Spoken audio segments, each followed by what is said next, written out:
नमस्कार, स्वागत है जी पुरवैया में। मैं हूं सैयद हुसैन और आप देख रहे हैं पुरवैया मुहिम।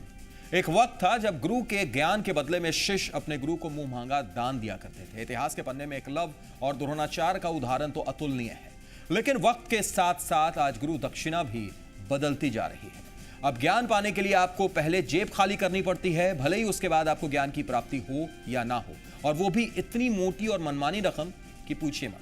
झारखंड में प्राइवेट स्कूलों की फी, या यूं कहें कि मनमानी गुरु दक्षिणा के खिलाफ अभिभावक सड़कों पर उतर आए हैं और सरकार से मांग कर रहे हैं निजी स्कूलों के इसी रवैये के खिलाफ जल्द से जल्द रोक लगाई जाए। प्राइवेट स्कूलों की मनमानी और अभिभावकों की जायज मांगों के साथ हम भी खड़े हैं और इसी पर है आज की पुरवैया मुहिम।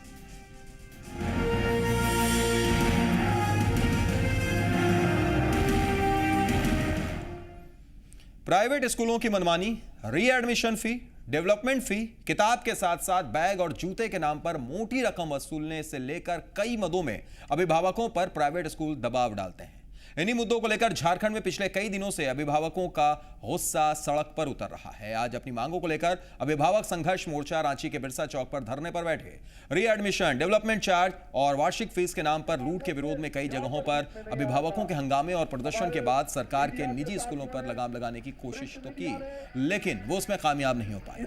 वहीं इस मुद्दे पर सियासत भी शुरू हो चुकी है। इसे लेकर आज जेवीएम सुप्रीमो बाबूलाल मरांडी भी अभिभावक संघर्ष मोर्चा के लोगों के साथ रांची के बिरसा चौक पर महाधरने पर बैठे।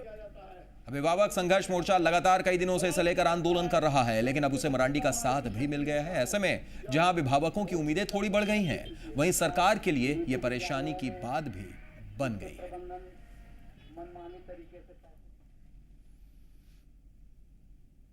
तो प्राइवेट स्कूलों के खिलाफ अभिभावक संघर्ष मोर्चा को बाबूलाल मरांडी का साथ मिल गया है, यानी अब इस मसले पर सियासत शुरू हो चुकी है।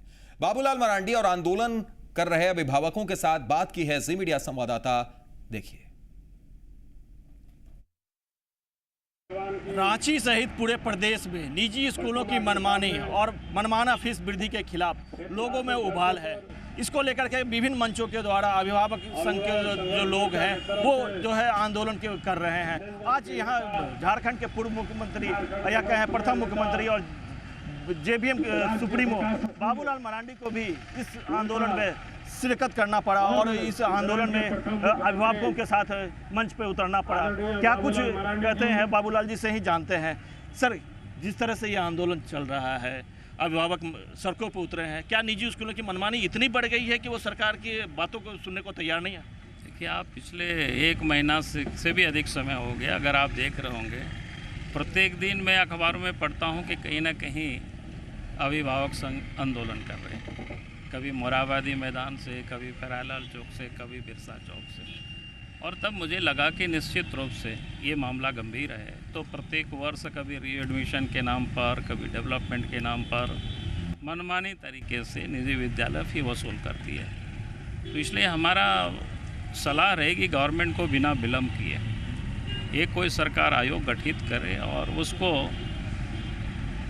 मजबूत बनावे, कानूनी रूप से उसको मजबूत करे, ताकि वही कमेटी पूरा फी स्ट्रक्चर तय करे कि निजी विद्यालय अधिक से अधिक कितना फीस ले सकती है और उससे अधिक कोई नहीं ले सके। फिर सरकार को ये भी देखना चाहिए कि भाई निजी विद्यालयों में जो सरकार की ओर से जो भारत सरकार ने शिक्षा के अधिकार के तहत ये भी कहा है कि 25% जो छात्र वो बीपीएल परिवार से उनको नामांकन करनी चाहिए और उसकी फीस सरकार व्यय करेगी। तो जब सरकार निजी विद्यालयों में 25% बीपीएल परिवार के बच्चों को नामांकन करेगी और उनको फीस देना होगा, तब हमें लगता है सरकार को भी ये समझ में आ पाएगी कि कितनी फीस वहाँ लग रहा है, किस प्रकार की फीसें वहाँ देनी पड़ती है। और आज तो सरकार बिल्कुल बेखबर है, कोई चिंता नहीं कर रही कि अभिभावक के साथ क्या हो रहा है, शिक्षा में क्या क्या परेशानियां हैं, और सरकार का दायित्व है उन परेशानियों को दूर करना। लेकिन क्या महाराज है कि जिस तरह से निजी स्कूल सरकार के जो भी आदेश है उनकी अवहेलना कर रहे हैं, जबकि स्कूल खोलने के पहले वो कमिटमेंट करते हैं कि इतने % हम लोग बीपीएल परिवारों को, बच्चों को जो है। कमिटमेंट नहीं मैं कहूँगा कि उससे भागने की नहीं, सरकार नहीं भाग सकती है, क्योंकि सरकार का काम है कि उनको वहाँ देखना कि विद्यालयों में एडमिशन क्या कि नहीं। एडमिशन कोई गया और उसका नहीं देखा तो काम सरकार का है न देखना। जब सरकार देख ही नहीं रही है, सरकार ही गंभीर नहीं है, तो बाकी लोगों को तो मनमाना करने का मौका मिलेगा ही। और इसलिए हम लोग बार बार कहते हैं कि भाई सरकार को गंभीर होना चाहिए, सरकार को फॉलोअप करनी चाहिए। अगर किसी भी अभिभावक के साथ निजी विद्यालय के जो प्रबंधन है मनमाना कर रहे हैं, तरीके से फीस वसूल रहे हैं, गरीब बच्चों का नामांकन नहीं ले रहे हैं, तो फिर सरकार का दायित्व बनता है कि वो उसको नामांकन करावे, उनके जो मनमानी वसूल रहे हैं उसको रोके। कुछ और भी लोग हैं, इनसे भी जानते हैं कि क्या कुछ आगे जो है क्या कुछ रणनीति है। जिस तरह से स्कूलों की मनमानी चल रही है, सरकार क्या अक्षम हो गई है पूरी तरह से? का निश्चित सरकार अक्षम है। अभी भी हम लोग आग्रह करते हैं कि अविलंब इस पर जो है कि राज्य सरकार विचार करे और अध्यादेश जारी करावे, इसलिए कि जो अभिभावक सड़क पर आएंगे तो इसका अंजाम बहुत बुरा होगा। और जब अभिभावक सड़क पर निकले तो राज्य का कुछ भी नहीं बचेगा। तो मैं सरकार से नम्र निवेदन करके आग्रह करता हूँ कि इस पर अविलंब आदेश जारी करवावे और रीएडमिशन, डेवलपमेंट भी, एनुअल फी, जो भी अन्य तरह का अतिरिक्त शुल्क है उसको अविलंब घोषणा करके माफ़ करवावे। रिटर्न आदेश देकर सभी जिला उपायुक्तों को आदेश देकर रहती इसको आदेश निकलवावे, नहीं तो हम लोग तालाबंदी करना शुरू करेंगे। और राज्य की ऐसा ही जो है कि दिशा दशा जो है ख़राब है, इसका गलत जो है कि मैसेज जा रहा है पूरा देश में। हम लोग नहीं चाहते हैं कि शिक्षक पर और शिक्षा पर जो है कि इसका कुछ गलत असर पड़े। हम लोग चाहते हैं कि राज्य इसको गंभीरता से ले, और इसमें आप देख रहे हैं कि हम लोग को मजबूरन आज धरना देना पड़ा। धरना देकर हम लोग आगाह कर रहे हैं कि इस पर सरकार चेते, वरना आज सामाजिक कार्यकर्ता हैं, कल जो है कि राजनीतिक लोग आएंगे और निश्चित जो है कि इसका परिणाम बुरा होगा। अभिभावकों ने निश्चित रूप से आज सड़कों पर उतरने का काम उन्होंने किया है, तो ये निजी स्कूलों का जो मनमानी है वो थमनी चाहिए। लेकिन सरकार अब भी कान में तेल डाल करके सोई हुई है। और सरकार को जगाने के लिए हम लोगों ने एक प्रयास किया है कि इस मंच के माध्यम से सरकार को हम जगाएं, ताकि वो चिर निद्रा से उठ करके जो अभिभावक हैं उनके मांगों को, जो उनकी जायज़ मांगों को ध्यान दें। लेकिन बावजूद इसके आज तक सरकार सिर्फ सोई हुई है, कुछ काम इस मुद्दे पर नहीं कर रही है। और निरंतर ढलने से वो डेवलपमेंट फीस के नाम पे रीएडमिशन को तो छोड़ दिया, तब डेवलपमेंट फीस के माध्यम से अभी मुझे पता चला कि मेरी भी बेटी स्कूल में पढ़ती है, देखिए उनके डायरी पे लिख कर गया कि 200 रुपये उसको पर देना पड़ेगा पर हेड पर बच्चों को। आखिर क्यों? तो स्कूल में लिफ्ट लगना है। तो लिफ्ट का डेवलपमेंट, ये तो आप अपना डेवलपमेंट कर रहे हो, ना कि हमारा डेवलपमेंट कर रहे हो। हम तो अपनी पढ़ाई के लिए फ़ीस दे ही रहे हैं। अभी आपने कहा कि 25% बीपीएल बच्चों को एडमिशन कराने के लिए सरकार ने की है, लेकिन ये नियम सिर्फ नियम रह गया। मैं आपको इसके लिए मैं बताना चाहूँ कि जब कोई भी स्कूल वाले, टेम्पो वाले, बस चालक कोई भी स्कूल में जाते हैं तो उनके बच्चों को कहा जाता है कि 4.5 वर्ष के बच्चे, इनको प्रेप में एडमिशन ले लिया जाए। तो उनको बोलते हैं कि ठीक है, लिस्ट निकलने पर आपको बुलाया जाएगा। जब उनको बुलाया जाता तो बोलता इस बार तो नहीं हो सका, अगली बार आपको करेंगे। लेकिन अगली बार आपको मालूम होता है कि 5.5 वर्ष हो गए, तो उसके सब समय खत्म हो जाता है।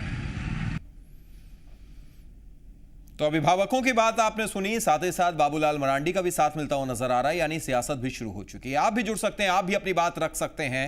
फोन लाइन ओपन है, नंबर आपके स्क्रीन पर फ्लैश कर रहे हैं। हम रांची चलेंगे, वहां पर 2 खास मेहमान हमारे साथ मौजूद हैं, लेकिन उससे पहले एक दर्शक फोन लाइन पर जुड़े हुए हैं। अजय हैं, स्वागत है अजय जी। कहां से बोल रहे हैं और क्या कहेंगे आप? हेलो जी अजय जी बोलिए।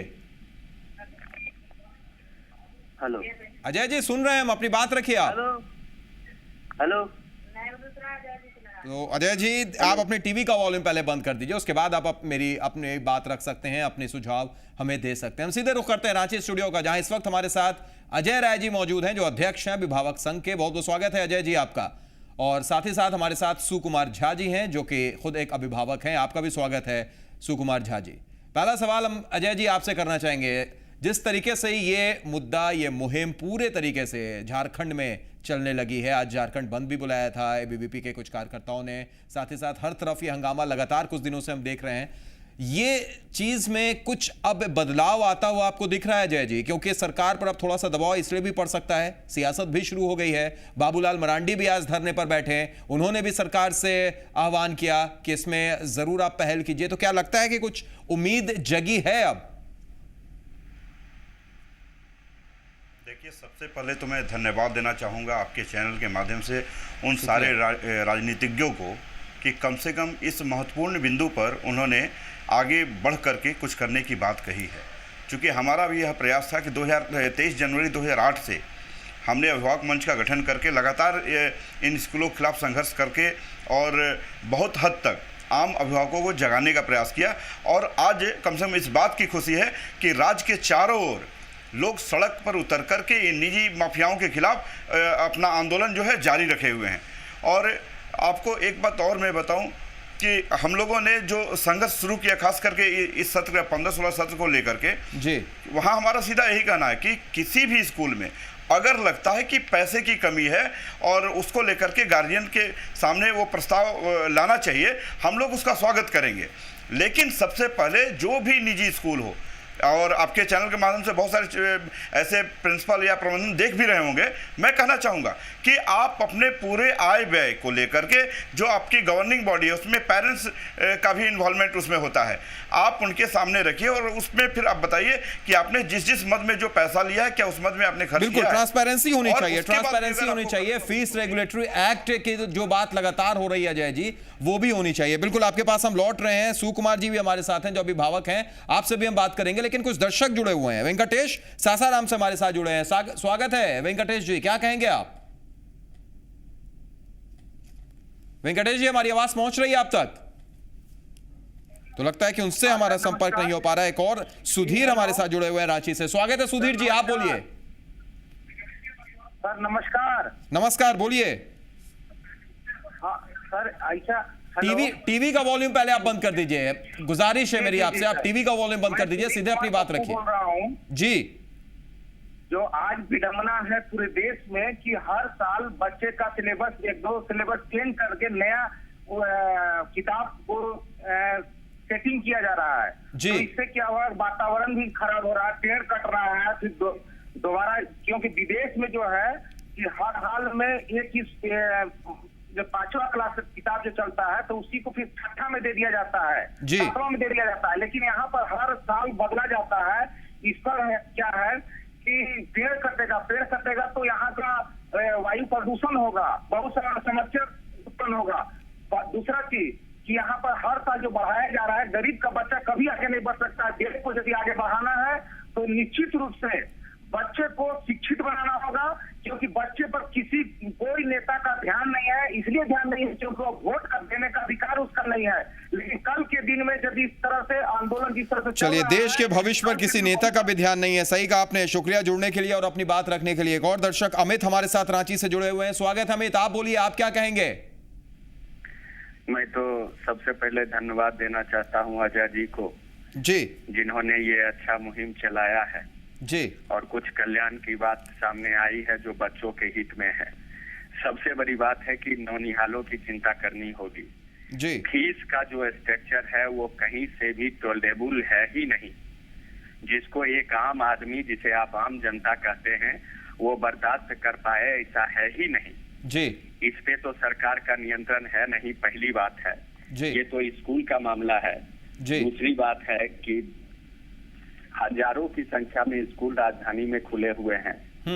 क्या मापदंड है, क्या गुणवत्ता स्तर है पढ़ाई का, इस विषय में कोई भी वर्ग चर्चा करने के लिए तैयार नहीं है। एग्जैक्टली इसी चीज के लिए लगातार फीस रेगुलेटरी एक्ट की बात होती है, लेकिन उस पर ऐसा लगता है कुछ हुआ ही नहीं है आज तक। शुक्रिया जुड़ने के लिए और अपनी बात रखने के लिए अमित। रांची हम चलेंगे, वहां पर एक अभिभावक हमारे साथ सुकुमार झा जी लगातार बने हुए हैं, अजय जी भी अभिभावक संघ के अध्यक्ष मौजूद हैं। सुकुमार जी, आपसे जानना चाहेंगे, आप खुद एक अभिभावक हैं, कितनी परेशानियों का सामना करना पड़ता है और कितनी ज्यादा अपने बच्चों को ज्ञान दिलवाने के लिए आपको अपनी जेब भी ढीली करनी पड़ती है। एक वक्त था जब दक्षिणा के नाम पर गुरु जो मांगते थे बच्चे देते थे, शिष्य देते थे, वो सिर्फ इसलिए क्योंकि उस वक्त ज्ञान वो मिलता था, उन्हें ऐसा लगता था कि ज्ञान की प्राप्ति हो रही है। लेकिन आज वहां पर भी पूरे तरीके से बाजारीकरण, व्यवसायीकरण हो चुका है। कैसा लगता है आपको सुकुमार जी?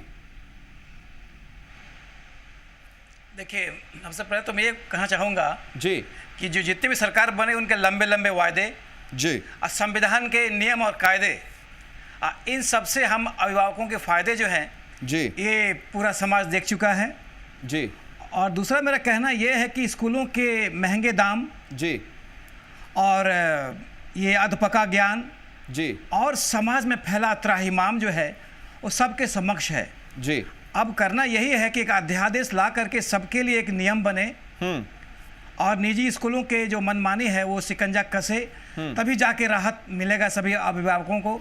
चलिए, तभी जाके राहत मिलेगी और निश्चित तौर पर ये हमारी भी उम्मीद है। और जो मुहिम चल रही है झारखंड में लगातार, शायद वो रंग लाए, हम भी कुछ ऐसा ही सोचते हैं। एक दर्शक इस बीच हमारे साथ दरभंगा से राजेश जुड़ गए हैं। स्वागत है राजेश जी, क्या कहेंगे आप? ऐसा है कि ये जो झारखंड से जो हवा चली है जी, ये जो हवा अगर बिहार के अंदर में हर एक जगह पर जी, ये जो बीमारी है, इससे जितने भी मीडियम क्लास के लोग हैं जी, उनको बहुत ज्यादा असर कर रहा है। और बड़े लोगों को तो, पैसे वाले को तो कोई असर पड़ता नहीं है जी। तो खास करके मीडियम क्लास के लोग हैं। और ये निजी स्कूल जो है, ये एजुकेशन, फीस के नाम पर, ड्रेस के नाम पर, किताब हर साल चेंज कर ये जो नाटक हो रहा है, इस तरह से हो जाती है। चलिए, बिल्कुल सही बोला। बात झारखंड में जरूर है, हवा झारखंड में उठी है, लेकिन ये पूरे देश में कमोबेश है। हमारे बिहार में भी ऐसी स्थिति है। शुक्रिया जुड़ने के लिए राजेश जी और अपनी बात रखने के लिए। तो सही कहा इन्होंने कि सिर्फ झारखंड की बात नहीं है, हर जगह एक ही स्थिति नजर आती है।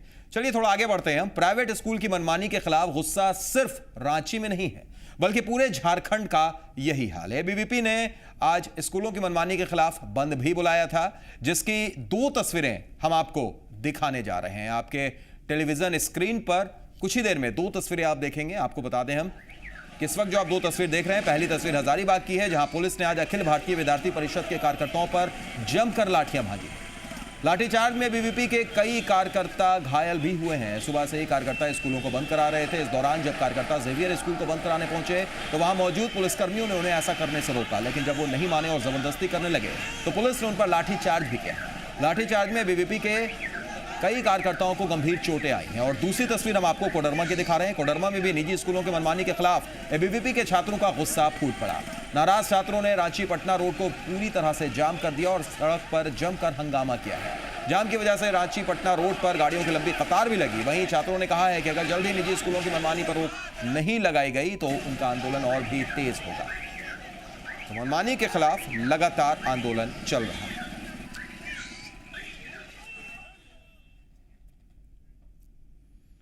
तो बात सिर्फ रांची की नहीं है, चाहे धनबाद हो, कोडरमा हो, हजारीबाग हो, पूरे झारखंड में एक ही स्थिति नजर आ रही है। हम रांची का रुख करते हैं। हमारे साथ मौजूद हैं अजय राय जी, जो अभिभावक संघ के अध्यक्ष हैं। हमारे साथ एक अभिभावक सुकुमार झा जी भी मौजूद हैं। अजय जी, ये पूरे झारखंड की अगर बात की जाए तो लगातार ये तस्वीरें देखने को मिल रही हैं हर तरफ से।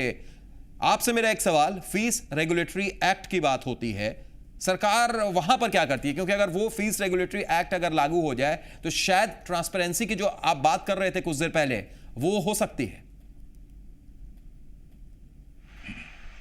निश्चित तौर पर।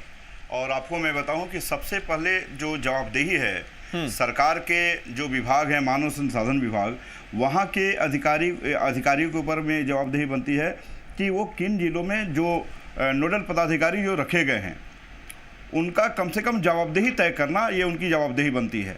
लेकिन हालात क्या है, आज यहाँ पर 2010 में शिक्षा का अधिकार कानून जो है लागू हुआ, लेकिन आज तक राजधानी रांची की मैं बात करता हूँ कि यहाँ पर सैकड़ों की संख्या में यहाँ पर स्कूल है, लेकिन कितने स्कूलों ने प्रपत्र 1 भर करके आपको जिला नोडल पदाधिकारी के पास दिया है। ये आप सोचिए कि जिस पदाधिकारी के ऊपर में ये जवाबदेही है वो अपना जवाबदेही नहीं निभा पा रहा है, वो भी इन निजी माफियाओं के हाथों वो कठपुतली बने हुए हैं। तो कम से कम मुख्यमंत्री जी आज से 20 दिन पहले सदन के अंदर यह कहा था कि यह मामला काफ़ी गंभीर है और सरकार इसको गंभीरतापूर्वक टैकल करेगी। लेकिन उसका नतीजा क्या है, आज राज्य के लगभग सभी जिलों में उपायुक्त की अध्यक्षता में प्राचार्यों की बैठक हुई, वहां पर उनको डायरेक्शन दिया गया, लेकिन अभी तक उस पर कहीं कोई इम्प्लीमेंटेशन नहीं हुआ। आप खुद बताएं कि जहां पर आरटी एक्ट में लिखा हुआ है वो सीधा प्रावधान बनाया हुआ है कि आप कहीं भी किसी तरीके से ना कोई कैपिटेशन ले सकते हैं ना डोनेशन ले सकते हैं। तो अब हम आपके माध्यम से भी हम जानना चाहेंगे और लोगों तक ये बात भी रखना चाहेंगे कि कैपिटेशन डोनेशन होता क्या है। एग्जैक्टली, ये होता क्या है, यहाँ पर कौन जवाब देगा? डेवलपमेंट के नाम पर लेते हो, जो एनुअल फी के नाम पर लेते हो। जी अजय जी, और ये बातें जब फीस रेगुलेटरी एक्ट अगर लागू हो जाती हैं तो इसका जवाब खुद ब खुद मिल जाएगा, देना पड़ेगा, स्कूल को बताना पड़ेगा। सही कह रहे हैं आप। एक दर्शक बबलू हमारे साथ पटना से अब आप ये देख इस वक्त जुड़े हुए, उनसे हम बात कर लेते हैं। अजय जी, फिर आपके पास आते हैं। बबलू जी बोलिए, स्वागत है आपका ज़ीपुरवैया में। कि सरकारी स्कूलों में पढ़ाई का जो माहौल है पूर्ण रूप से अनुपस्थित हो गया है। जी, सरकारी शिक्षण संस्थाओं से लोगों का विश्वास उठ चुका है। जी, इसका सीधा फायदा उन संस्थाओं को मिल रहा है जो शिक्षा का या उसका व्यापार का केंद्र बनाना चाहती है। जी, ऐसी स्थिति पूरे देश में अगर आप देखेंगे तो मुंबई नगर पालिका में 1774 स्कूलों को प्राइवेट करने की बात हुई, टेंडर भी निकाला गया। जी, उत्तराखंड में भी 22 स्कूलों को प्राइवेटशिप करने की बात हुई। हमारी व्यवस्था, हमारी बुनियादी शिक्षा को खत्म करके जी, ये पूरे के पूरे देशव्यापी देश भर में एक साजिश चल रही है कि हमारी शिक्षा को निजीकरण किया जाए, व्यापारीकरण किया जाए और दो तरह के माहौल तैयार किया जाए। गांव के बच्चों के लिए अलग शिक्षा, जिनके पास पैसे हैं उनके लिए कॉन्वेंट शिक्षा। ये देश की चलिए, बिल्कुल ऐसा लगता है कि मानो सुनियोजित साजिश की जा रही है। शुक्रिया जुड़ने के लिए और अपनी बात रखने के लिए बबलू जी। तो निश्चित तौर पर एक सवाल इसलिए खड़ा होता है क्योंकि सारी चीज जानने के बावजूद सरकार क्यों आंख बंद किए रहती है। बात सिर्फ झारखंड की नहीं है, कमोबेश पूरे देश की लगभग ये स्थिति है कि प्राइवेट स्कूलों की मनमानी हर जगह जारी रहती है। हमारा यह कार्यक्रम भी जारी रहेगा, लेकिन एक छोटे से ब्रेक के लिए हम रुक रहे हैं। ब्रेक के बाद लौटेंगे, कुछ और जगहों की आपको तस्वीरें दिखाएंगे। धनबाद और जमशेदपुर में क्या स्थिति है, वहां पर अभिभावक क्या कहते हैं, वो भी हम आपको दिखाएंगे। एक छोटा सा ब्रेक, तुरंत लौटते हैं।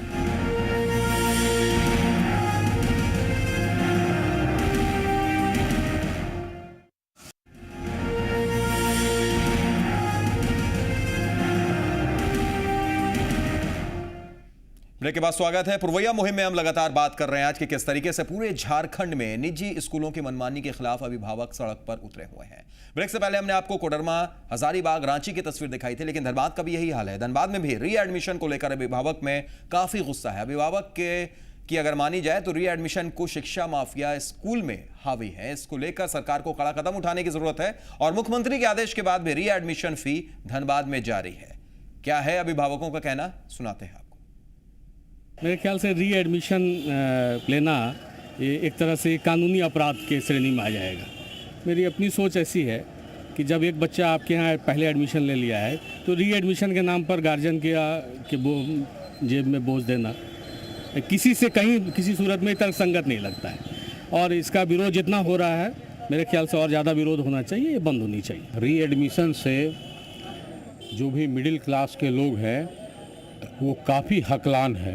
हकलान का ये हर अर्थ हो गया कि हर साल बच्चों का री एडमिशन, डेवलपमेंट चार्ज, तो ये चार्ज तो वो चार्ज करके ये स्कूल वाले स्कूल का मैंने इस तरह से व्याख्या बदल दिए हैं कि ये कि बड़े बड़े व्यापारी भी इन लोगों से शर्मा जाए। पूरे झारखंड के लोगों ने और अन्य जगहों में भी ये री एडमिशन एक मुद्दा बना हुआ है और जितना एजुकेशन माफिया है वे लोग ये वाला एक धंधा बना लिए हैं। लगभग हमको पता चला कि इस बार 80 करोड़ रुपया उन लोगों को नहीं मिला या री एडमिशन में लिए हैं, ऐसा न्यूज़पेपर के माध्यम से। ये क्या होता है, जब एक बार एडमिशन हो गया भाई साहब, आपने जो पैसा लेना था आपने ले लिया, उसके बाद री एडमिशन के नाम पर जो लड़का वहीं पर पढ़ता है उसका री एडमिशन क्यों होगा? अभी तक हम लोग री एडमिशन नहीं कराए हैं। री एडमिशन को जो झंझट चल रहा है और स्कूल कहती है कि 30 तारीख तक अगर आप री एडमिशन नहीं कराते हैं तो आपके बच्चे को स्कूल में नहीं पढ़ाएंगे और फाइन के साथ वसूल करेंगे। देखिए, सबसे पहला चीज़ तो है कि री एडमिशन के नाम पर सीधा सीधी गुंडागर्दी है। जो बच्चा आपके स्कूल में 5वीं में पास करके 6ठी में जा रहा है तो उसके लिए री एडमिशन करना मतलब सीधी तरह से आर्थिक दोहन है अभिभावकों का। जो लोग चाहते हैं कि मेरा बच्चा विकास करे, पढ़ाई लिखाई करके खुद का परिवार का नाम रोशन करे, एक मुकाम हासिल करे, ये लोग कहीं ना कहीं बाधक बन रहे हैं। तो ये आम लोग थे, यानी आप और हमारे तरह एक अभिभावक जो किस तरीके से इस व्यवस्था से, निजी स्कूलों की मनमानी से परेशान है। लेकिन ये तस्वीर धनबाद की थी। निजी स्कूलों की मनमानी पर रोक लगाने को लेकर जमशेदपुर में भी स्कूलों के अभिभावकों से अलग अलग प्रतिक्रिया मिली है। उनका कहना है कि स्कूलों द्वारा एडमिशन के नाम पर फीस ली जा रही है, 3000 से 5000 तक री एडमिशन फीस ली जा रही है, जो गलत है और इस पर जल्द से जल्द निर्णय लिया जाना चाहिए। सुनिए क्या कहते हैं जमशेदपुर के कुछ अभिभावक। राज्य सरकार को जो कदम उठाना चाहिए था उसने नहीं उठाया है, जिसकी वजह से जिला प्रशासन भी अभी तक तय नहीं कर पा रहा है कि उसको क्या कदम उठाना है ऐसे स्कूल प्रबंधन के खिलाफ जो मनमानी कर रहे हैं। तानाशाही रवैया अपनाए हुए हैं तो और गार्जियन इतने परेशान हैं, लोग इतने परेशान हैं मतलब कि और इस पर कार्रवाई भी नहीं हो रही है। तो प्रशासन को भी चाहिए कि इस पर सख्त कार्रवाई करे और इस पर रोक लगे। हम आज मांग करने आए उपायुक्त महोदय से कि जो माननीय मुख्यमंत्री जी द्वारा ये आदेश दिया जा चुका है कि ट्यूशन फी और विकास और परीक्षा शुल्क के अलावा कोई अन्य मद में फीस न लिया जाए, उसको अविलंब अपने जिला में पूर्वी सिंहभूम में अविलंब लागू किया जाए, ये भी हम मांग को लेकर आए कि स्कूल पूरी तरह अपने मनमानी गुंडागिर्दी के स्तर तक उतर आया है। आज निजी स्कूल जितने भी चल रहे हैं, प्राइवेट स्कूल जितने भी चल रहे हैं, अंग्रेजी स्कूल इसमें महत्वपूर्ण भूमिका निभा रहे हैं। इनका जो है मनमानी रवैया इस हद को पार कर चुका है कि अभिभावक त्रस्त हो गया है। अपने बच्चों को पढ़ाना उनके लिए बहुत ही कठिन हो रहा है। प्रशासन को पूरी तरह से रोकना है कि एक देश में दो व्यवस्थाएं नहीं चल सकती हैं। एक तरफ सब्सिडी की जो है शिक्षा है और दूसरी तरफ जो है यह निजी स्कूलों की निजी शिक्षा। इस तरह से जो है यह नहीं चल सकता, इसे अविलंब रोक लगाया जाए। तो देख लिया आपने, हर तरफ लगभग वही स्थिति है। हम रांची स्टूडियो का रुख करते हैं। हमारे साथ इस वक्त अभिभावक संघ के अध्यक्ष अजय राय जी मौजूद हैं, अभिभावक सुकुमार झा जी मौजूद हैं। सुकुमार जी, आपसे जानना चाहेंगे, धनबाद की बात हो, बात जमशेदपुर की हो, हजारीबाग की हो, कोडरमा की हो, हर जगह अभिभावक परेशान हैं। रीएडमिशन फीस को लेकर तो सबसे ज्यादा मानो डर है उनमें कि रीएडमिशन यानी एक बार फिर एडमिशन, उसी स्कूल में हमारा बच्चा पढ़ रहा है लेकिन क्लास चेंज होता है, एक बार फिर हम एडमिशन लेते हैं। क्यों? क्या आप भी ऐसी चीजों से गुजर रहे हैं? बिल्कुल, हमने देखा है कि हर वर्ष 5,000-6,000 रुपये अधिक लिए जाते हैं रीएडमिशन के नाम पर। ये जब मार्च के महीने में अप्रैल के महीने में से लिया जाता है तो इतना बोझा पड़ जाता है एक अभिभावक पर, उनमें त्राहिमाम की स्थिति बन जाती है। और मैं आपको बता दूं कि अभिभावकों के लिए एक नया मंच जो भी बना है हमारा 5-6 साल से अजय राय जी के नेतृत्व में, अब अभिभावक अकेले नहीं हैं। उनकी कोई भी तकलीफ है, कोई भी समस्या है, इस मंच के माध्यम से वो रखेंगे तो उनका समाधान भी होगा। आपको मैं बताऊं कि जो रीएडमिशन, एनुअल चार्ज, ये लोग कभी कभी नाम बदल करके फीस वसूलते हैं। और अगर वो फीस गवर्नमेंट ने कह दिया आपको नहीं देना है तो वो बाध्य कर देते हैं, रसीद नहीं देते हैं और फीस लेके कहते हैं आपको रसीद नहीं मिलेगा। अगर आप हल्ला करेंगे अपनी टीसी ले जाओ। शिक्षक अगर आवाज उठाते हैं तो दबाव भी बना देते हैं और ये कहीं से सही नहीं है। आरटीई बिल्कुल हम लौट रहे हैं आपके पास, लेकिन एक दर्शक अमित हमारे साथ देवघर से जुड़े हुए, उनसे भी बात कर लेते हैं। स्वागत अमित जी, आप बोलिए। जी, जो हम बोलना चाहते हैं, जी बोलिए। कि इतना सारा कुछ हम पिछले 1-1.5 महीने से सुन रहे हैं, स्कूल, प्राइवेट स्कूल, पैसा, रीएडमिशन फीस। जी, मेरा एक सीधा सिंपल क्वेश्चन है जी, आज हम लोग इंडिपेंडेंसी को हासिल किए कितना साल हुआ? जी 70 साल मोर अप्रोक्सीमेटली। जी 2-3 साल प्लस माइनस।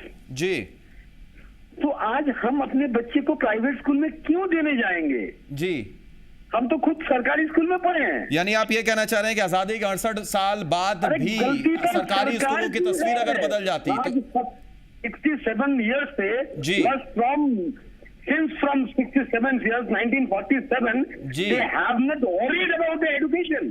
जी, कभी भी आज अचानक 1 साल बाद पहले मोदी जी आने के बाद ये शिक्षा के बारे में अचानक उछाल क्यों आ गया?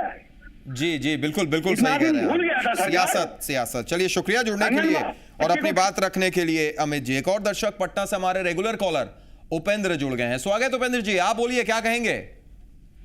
मैं ये कहना चाहूंगा जी, जितने भी अभिभावक हैं जी, ये जितने भी प्राइवेट स्कूल वाले हैं, रीएस्टेब्लिशमेंट फीस और कहने का मतलब है कि रीएडमिशन का फीस और डेवलपमेंट चार्ज जो लेते हैं जी, उसके अनुसार वो तमाम हिंदुस्तान के अंदर प्राइवेट स्कूलों पर जो बच्चे पढ़ रहे हैं, जो बच्चे पढ़ के निकल गए हैं, उन तमाम बच्चों का हक अधिकार बनता है कि उस स्कूल से जो भी प्रॉफिट हो रहा है उसमें उन बच्चों के अभिभावक, तमाम अभिभावकों के हक, माने उनका प्रॉफिट का मुनाफा उनको मिलना चाहिए। इसके लिए मैं तमाम गार्जियन से आग्रह करूंगा कि सबसे सिग्नेचर लेके सुप्रीम कोर्ट और हाई कोर्ट में इसके लिए अपील करे।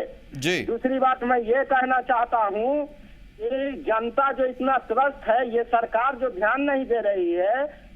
दूसरा, कि ये वोट देना बंद करे जनता। इन बिंदुओं पर ये लाइफ का सवाल है, देश के भविष्य का सवाल है। इन सब बिंदुओं पर जब तक जनता खुद डिसीजन अपने हाथ में नहीं लेगी, कहता है कि कानून हाथ में, आप कानून के रखवाला करने के लिए आपको बनाया गया है, तो आप उस पर एक्शन लेते नहीं है, फिर जनता क्या करेगी? मेरा ये चलिए, जनता क्या करेगी, बिल्कुल सही कहा आपने, जनता क्या करेगी इसमें तो सरकार को ही करना चाहिए। शुक्रिया उपेंद्र जी जुड़ने के लिए, अपनी बात रखने के लिए। रांची का रुख करते हैं, हमारे साथ लगातार बने हुए हैं अजय राय जी हैं जो अभिभावक संघ के अध्यक्ष हैं, और साथ ही साथ सुकुमार झा जी एक अभिभावक भी मौजूद हमारे साथ है।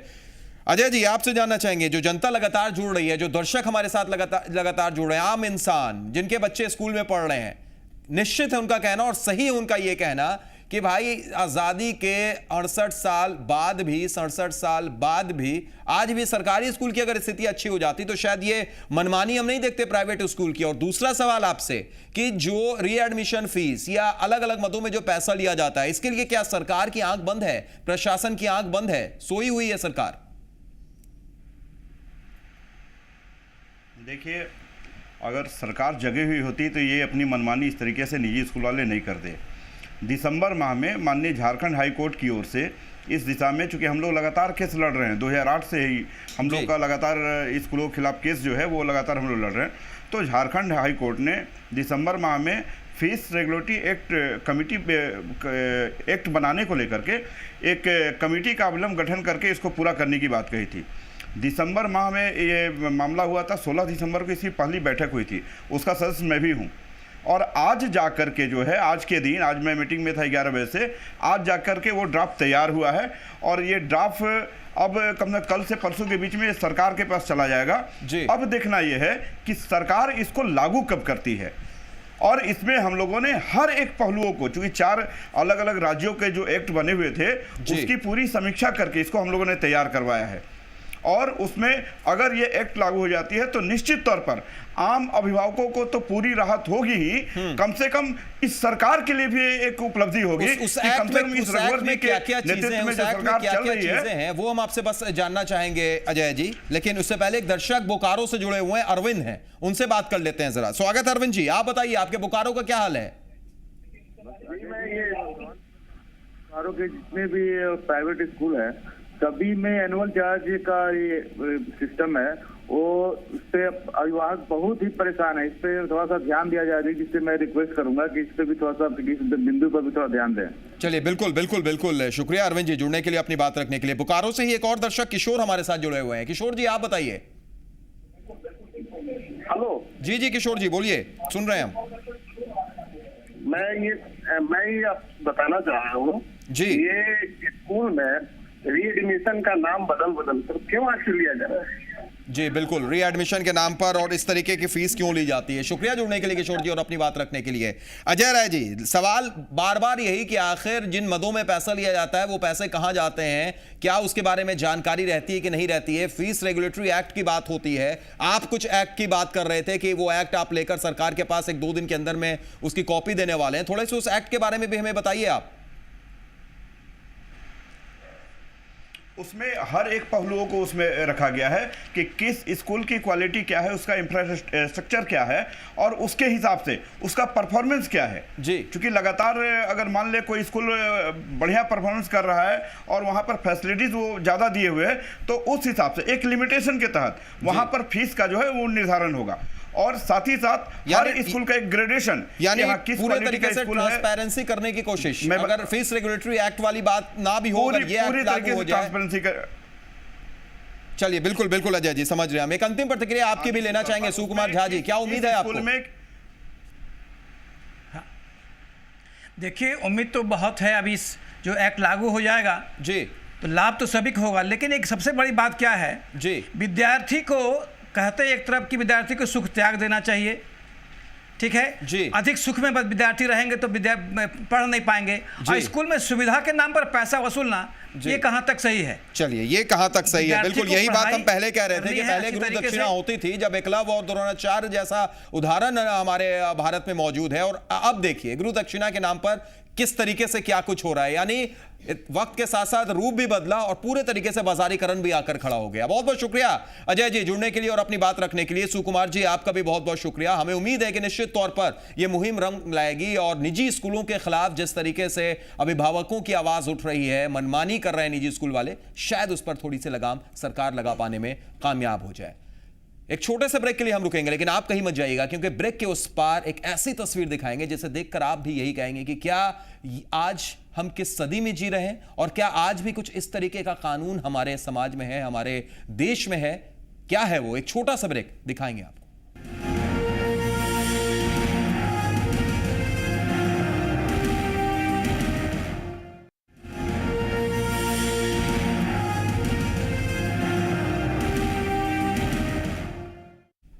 ब्रेक के बाद स्वागत है आपका पुरवैया मुहिम में। ब्रेक से पहले हम स्कूल की मनमानी, प्राइवेट स्कूल की मनमानी की बात कर रहे थे, लेकिन अब एक ऐसी खबर की बात जिसे सुनकर आप भी सोचेंगे कि आखिर हम किस सदी में जी रहे हैं। क्या कानून नाम की भी कोई चीज है या नहीं? हम ऐसा क्यों कह रहे हैं, यह जानने से पहले आप खुद ये तस्वीरें देखिए जो इस वक्त आपके टेलीविजन स्क्रीन पर है। यह तस्वीर आप देख लीजिए।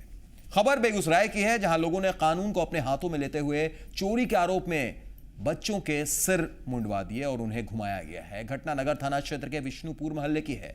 इन बच्चों पर एक बच्ची का पायल और बल्ला यानी क्रिकेट बैट चोरी करने का आरोप लगा, जिसके बाद लोगों ने इस मामले में 3 मासूम बच्चों को पकड़ा, उसकी पिटाई की, इसके बाद उसके सिर मुंडवाकर घुमाया गया है। हम तस्वीर आपको दिखा रहे हैं। घटना की सूचना मिलते ही हालांकि पुलिस मौके वारदात पर पहुंचती है, बच्चों को अपने कब्जे में ले लेती है।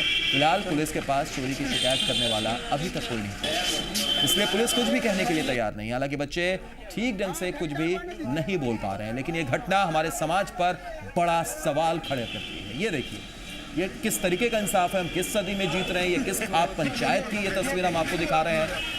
ये कई ऐसे सवाल जो खड़े हो रहे हैं और इनका जवाब आप भी दे सकते हैं, आप जुड़ सकते हैं, अपनी राय आप हमें दे सकते हैं। इन मासूमों का कसूर क्या था ये फिलहाल हम नहीं कह सकते हैं, सिर्फ ये बात आई है कि उन्होंने चोरी की थी, आरोप लगा है। कुछ नहीं, हमको बोला चले तुमको भोज खिलाएंगे। तब वो छोरा ऊपर चढ़ के बलिया गोर वाला निकाल लगे। तुम क्या किया? तुमने बाल चीर के पूरा घुमाया मोहल्ला। क्या घुमाया? सब मारबो करने गए साहब के पास। साहब हम लोग नंबर दिए तो हम लोग वहाँ गए थे, सब वहाँ के पब्लिक पकड़ रखा था। उसके बाद हम गए थे, पूछताछ किए और जो गाना करता है वो भी पकड़ाया है। पकड़ के उसके बाद मुड़ के घुमाया था। उसके बाद हम लोग आते जाकर उसको लाया। क्या चीज़ किया था लड़का? चोरी, गाना चोरी किया था।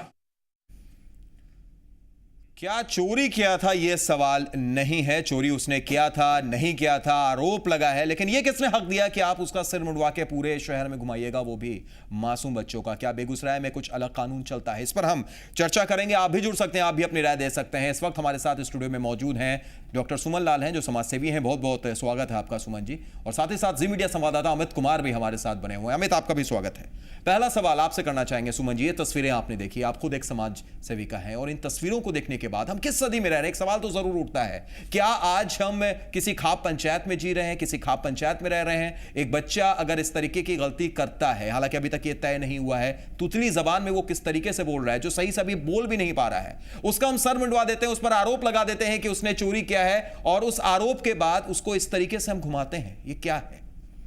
देखिए, ये सरासर बदसलूकी है, ज्यादती है ना, बर्बरता है।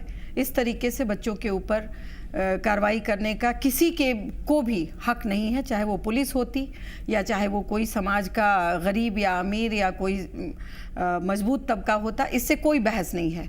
बच्चों ने क्या किया है, मान लीजिए उस पर आरोप साबित भी होता तो उसकी अलग प्रक्रिया है, उसके लिए भी कानून है, उसके लिए भी उसके लिए जो भी सजाएं हैं उसका एक जुवेनाइल कोर्ट है, उसके जो जेल जिसको कहते हैं चाइल्ड के लिए जो प्रोटेक्शन होम या जो भी इस तरीके की व्यवस्थाएं आज सरकार ने कर रखी हैं, तो हम कानून को अपने हाथ में ले लेते हैं।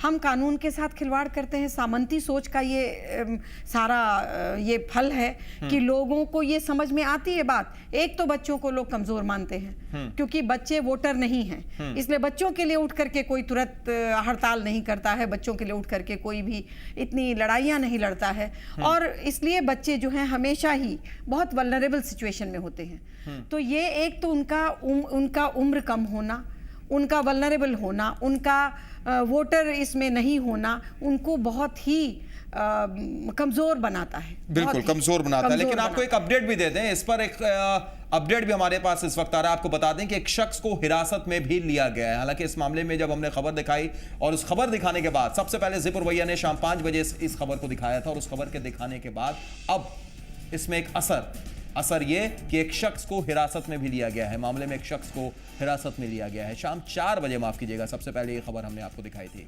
पुलिस ने मामले की जांच भी शुरू कर दी है। तो इस वक्त की ये बड़ी खबर आपको बता रहे हैं, ज़िपुर भैया की खबर का असर। और इस वक्त हमारे साथ संवाददाता अमित लगातार बने हुए। अमित, ये तस्वीरें हमने दिखाई एक बड़ा सवाल खड़ा करती है समाज पर। ठीक है, वो बच्चे थे, उन्होंने शायद गलती की होगी, ये आगे पता चलेगा, वो आरोप सिद्ध होता है नहीं होता है, उसके लिए जुवेनाइल कोड है, उनके लिए रिमाइंड होम है। लेकिन क्या ये इजाजत किसने दे दी अमित कि जो बच्चे कुछ बोल भी नहीं पा रहे हैं सही से, किस तरीके से तुतली जबान में वो बता रहे थे कि मेरा सिर मुड़वा दिया गया, मुझे घुमाया गया, किसने ये अधिकार दे दिया कि उन बच्चों के साथ आप ऐसा जुल्म ढाएं? क्या ये बेगूसराय में कोई और कानून चल रहा है अमित? देखिए, निश्चित तौर पे सही है। जिस तरह की तस्वीर देखने को मिली है उससे ये कहना कतई गलत नहीं होगा कि यहाँ कानून का नहीं बल्कि तालिबानी राज चल रहा है। सबसे बड़ी बात है कि पुलिस को इस बात की जानकारी ज़िपुर भैया के जरिए हुई, उसके बाद पुलिस हरकत में आई। लेकिन इससे पहले जब ये घटना हो रही थी तब पुलिस कहाँ सोई हुई थी, ये एक बड़ा सवाल है। क्योंकि लगातार चाहे हम बात जिला के पुलिस कप्तान की करें या पुलिस मुख्यालय में बैठे आला अधिकारियों की करें, सभी लोग एक ही दावा करते हैं कि उनकी पुलिस सजग है, कहीं भी आपराधिक घटनाएं नहीं होगी, कहीं पे भी किसी को कानून से खेलने का इजाजत नहीं दिया जाएगा, खुला छूट नहीं दिया गया, अपराधियों पर लगाम कसी गई है। यहां तक कि जो अपराध का ग्राफ है उसके साथ भी कालाबाजारी की जाती है, उसके साथ भी जादूगरी की जाती है। और ये इसलिए हम कर रहे हैं क्योंकि 2014 का जो आपराधिक आंकड़ा जारी किया गया था पुलिस मुख्यालय से, तो उसमें काफ़ी संख्या में जो है अपराध, हत्या की बात करें और अन्य जो संज्ञेय अपराध था उसमें जो ग्राफ था वो नीचे दिखाए गए थे। तो कहीं ना कहीं बिहार पुलिस जो है घटनाओं को रोकने में नाकाम है और अपना अगर कहा जाए तो जादूगरी जो है वो। लेकिन एक सवाल यहां पर जरूर खड़ा होता है, भले ही अपने पुलिस अपनी पीठ थपथपा ले कि ये खबर दिखाए जाने के बाद हमने एक शख्स को हिरासत में ले लिया, अपनी पीठ वो थपथपा ले अमित, लेकिन एक बड़ा सवाल खड़ा होता है कि जिस वक्त शहर में उन बच्चों को घुमाया जा रहा था, जब सिर उस बच्चे का मुंडवाया गया था, उस वक्त पुलिस कहां थी, प्रशासन कहां था अमित? बिल्कुल सही है, वहीं पे मैं जा रहा था और उसी चीज़ को हम टटोलना चाह रहे थे। सबसे बड़ी बात है, जिले के जो पुलिस कप्तान हैं मनोज, एसपी बतौर एसपी कार्यरत हैं, उनसे जो हमारी बात हुई तो उन्होंने तो पहले अवज्ञता जाहिर की, अपना ये बताने की कोशिश की कि उन्हें इस बात की जानकारी नहीं है। लेकिन जब ये खबर ज़िपुर भैया पर प्रसारित किया गया तब जा कर के वो हरकत में आए। जो संबंधित पुलिस अधिकारी हैं, जो स्थानीय थाना प्रभारी हैं, उनसे उन्होंने बात करी और उसके बाद उन्होंने आदेश जारी किया। आदेश इस बात को लेकर के कि जितने भी लोग इसमें शामिल हैं उन्हें तत्काल गिरफ्तार किया जाए। तकरीबन 4 बजे से लेकर के अभी 6:30 बज चुके हैं, 2.5 घंटे की अवधि बीत चुकी है। तस्वीरें साफ है, चश्मदीद मौके पे मौजूद हैं, जो बच्चे हैं वो मुख्य गवाह के तौर पे सामने बोलने को तैयार हैं। लेकिन गिरफ्तारी के नाम पर या फिर यूं कहें तो पुलिस की कामयाबी के नाम पर सिर्फ एक शख्स हत्या आया है और वो भी उससे पूछताछ की जा रही है। उस पुष्टि होगी कि वो इस घटना में था। अमित, एक दर्शक हमारे साथ जुड़े हुए, उनकी राय भी लेना जरूरी है। हमारे रेगुलर कॉलर हैं रंजीत नालंदा से। स्वागत है रंजीत जी, क्या कहेंगे तस्वीर देखने के बाद, किस सदी में हम जी रहे हैं? हाँ सर बोलिए। ये कहना था ना जी कि ये जो शिक्षा स्तर का जो कानून आप लोग दिखा रहे हैं टीवी पर, 3 लड़के दृश्य दिखा रहे हैं जी रंजीत जी, लेकिन अभी तस्वीर थोड़ी सी बदल गई है। वो तस्वीर शिक्षा की बात नहीं कर रहे हैं, आप अपने टेलीविजन स्क्रीन पर देख रहे होंगे कि कैसे एक बच्चे का, एक मासूम बच्चों का, कुछ 3 बच्चों का सर मुंडवा कर घुमाया जाता है सिर्फ इसलिए कि उसने चोरी का आरोप लगा उस पर। तो क्या ये जायज है, क्या कहेंगे रंजीत जी आप? नहीं, बिल्कुल नाजायज है सर। लेकिन सुन लीजिए एक बात, ये जब तक आपको जितने भी प्रशासनिक जो आदमी होते हैं, जितने भी जनरल जो उच्च अधिकारी के आदमी होते हैं जी, उनका बच्चा भी सरकारी स्कूल में पढ़े, ठीक है ना? चलिए, बिल्कुल शुक्रिया रंजीत जी जुड़ने के लिए और अपनी बात रखने के लिए। एक और दर्शक अनमोल हाजीपुर से हमारे साथ जुड़े हुए हैं। स्वागत है अनमोल जी, आप बताइए। हेलो अनमोल जी बोलिए, सुन रहे हैं हम। टीवी का वॉल्यूम बंद कर दीजिए अनमोल जी। सर मैं ये बेगूसराय वासियों को जी, बेगूसराय वासियों को मैं हेलो जी जी जी बोलिए, सुन रहे हैं हम। ये मैं मतलब टेलीविजन के माध्यम से ये बताना चाह रहा था जी, और एक मेरा सुझाव था कि कम से कम ये तो जघन्य अपराध उन्होंने मिलके किया ही, जो भी किया जी, ठीक है जी, लेकिन भविष्य में आने वाला समय में ऐसा कभी ना हो जी, इसके लिए बिल्कुल तत्पर रहे लोग, क्योंकि बेगूसराय के कई बार जो है जी, जहाँ दिमाग से चलने वाली बात हो, दिमाग से डिसीजन लेने वाली बात हो जी, और लोग जो है वहाँ पे दिल से ले बैठते हैं और वो समाज को कलंकित करके मतलब चलिए, समाज को कलंकित करने वाली तस्वीरें, और निश्चित तौर पर हम यही कहना चाहेंगे कि कतई इस तरीके की तस्वीरों को बढ़ावा नहीं दिया जा सकता है। सुमन जी लगातार जुड़ी हुई हैं, बड़ी अच्छी बात उन्होंने कही सुमन जी, एक जो दर्शक जुड़े हमारे साथ, कि लोग भावनाओं में बह जाते हैं। क्या सही मायनों में भावनाओं में आप बह के कुछ इस तरीके का कदम उठा लें जी, ये भी ना सोचे कि उसका भविष्य है, वो बच्चा आगे जाकर कुछ बन सकता है, वो समाज के लिए कितनी बड़ी चीज है। देखिए, वो भावनाओं में नहीं, ये दुर्भावनाओं में बहने की बात है जी। जो उन्होंने किया वो दुर्भावना है। वो बच्चों के बारे में, उनकी मासूमियत के बारे में, उनके पूरे भविष्य के बारे में उनको इसका एहसास ही नहीं है कि बच्चों के मन पे इसका कितना गहरा असर पड़ेगा। और आज की ये छोटी घटना पता नहीं उसको कितना बड़ा अपराधी बनने के लिए मजबूर कर दे, या उसकी मनोभावना उस तरीके की हो जाए कि मेरे साथ मैं निरपराध था, मैंने कोई चोरी नहीं की थी, या मैंने बहुत छोटी सी खेल में जो बच्चे करते हैं, पायल अगर किसी का ले लिया था या लिया था, या खेल में इधर उधर हो गया, या बैट तो खेलने की ही चीज है। हम इसको प्रमोट नहीं कर रहे हैं कि तुम किसी दूसरे की चीज को ले लो, या लेना अच्छी बात है, उसको समझाया जा सकता था, लेकिन बच्चे ऐसी हरकत करते हैं। बच्चों के ये जो उसकी लालसा है, जो उसका एक तो गरीब का बच्चा है, उसने अगर ये चीज़ें कभी देखी नहीं है, उसके मन में अगर लालसा आ गई और उसने अगर उसको छू दिया, अगर उसने उसको उसका इस्तेमाल कर लिया, या तो आप उसकी सजा उसके अपराध के हिसाब से ही दे सकते हैं। बिल्कुल, आप उसके अपराध के हिसाब से दे सकते हैं, डांट सकते थे, निश्चित तौर पर। सुमन जी, अमित एक सवाल आपसे भी करना चाहेंगे, क्योंकि आप क्राइम को देखते हैं, समझते हैं। अब यहाँ पर जिस शख्स को हिरासत में लिया गया है, पुलिस पर भी ठीक है सवाल उठ रहा है, बतौर कानून क्या कुछ किया जा सकता है उस शख्स के साथ? हालांकि उस बच्चे की अस्मत के बारे में तो हम क्या कहें, उसके दिल पर क्या ठेस पहुंची होगी, वो क्या सोचता होगा। जैसा सुमन लाल जी ने कहा कि हो सकता है ऐसे ही बच्चे आगे जाकर कुछ गलत कदम उठा लेते हैं, तो वो तो बच्चे की बात है, लेकिन उस शख्स को जिसको हिरासत में लिया गया है, उसके साथ क्या कार्रवाई हो सकती है? अमित, देखिए, सबसे पहले सैयद उनसे इंट्रोगेशन हो रहा है, उनसे पूछताछ की जा रही है जिस शख्स को पुलिस ने हिरासत में लिया है। उसके बाद जो साक्ष्य हैं उसके आधार पर जो तस्वीरें और जो वीडियो फुटेज जी पुरवैया पे दिखाया गया है, उसको भी पुलिस आधार बना रही है, उसमें भी उसकी पहचान की जाएगी और उसकी संलिप्तता अगर पाई जाती है तो उसके खिलाफ कार्रवाई की जाएगी। पहले तो कानून के साथ जो खेलने की धारा है वो लगेगी, उसे गिरफ्तार किया जाएगा और उसके बाद उनके अन्य जो साथी है उसकी भी गिरफ्तारी सुनिश्चित की जाएगी। और इस बात का आश्वासन एक तरह से कहा जाए तो जो बेगूसराय के एसपी हैं मनोज, उनसे जो हमारी बात हुई है तो उन्होंने सीधे तौर पर ठीक है, हमें देखते हैं आखिर आगे होता क्या है। पुलिस आश्वासन बहुत देती है, लेकिन कार्रवाई के नाम पर क्या कुछ होता है वो आगे पता चलेगा। एक दर्शक जुड़े हुए हैं, उनसे हम बात कर लेते हैं। राजेश हमारे रेगुलर कॉलर दरभंगा से हैं। स्वागत है राजेश जी, बोलिए। बोलिए, सुन रहे हैं। तो लगता है कि उनसे फिलहाल संपर्क नहीं हो पा रहा है। शुक्रिया जुड़ने के लिए। बिल्कुल सुमन जी, संक्षेप में 30 सेकंड के अंदर में एक अंतिम प्रतिक्रिया आपकी भी। बस मुझे ये कहना है कि मुझे ऐसा लग रहा है डर कि अगर जी पुरवैया ने अभी ये नहीं मुहिम चलाई होती तब तो ये मामला ठंडे बस्ते में ही रहता। बिल्कुल सही आपने कहा। निश्चित तौर पर ये क्यों होता है, क्या पुलिस खुद क्यों नहीं कार्रवाई के लिए मीडिया के सीढ़ियों की आवश्यकता ही मीडिया के भरोसे कब तक रहेगी पुलिस, ये एक बड़ा सवाल जरूर है। बहुत बहुत शुक्रिया अमित, आपका भी जुड़ने के लिए, बात रखने के लिए, और आपका भी शुक्रिया सुमन लाल जी। आप तमाम दर्शकों का भी शुक्रिया। तो पुरवैया मुहिम में आज के लिए इतना ही, दीजिए इजाजत, नमस्कार।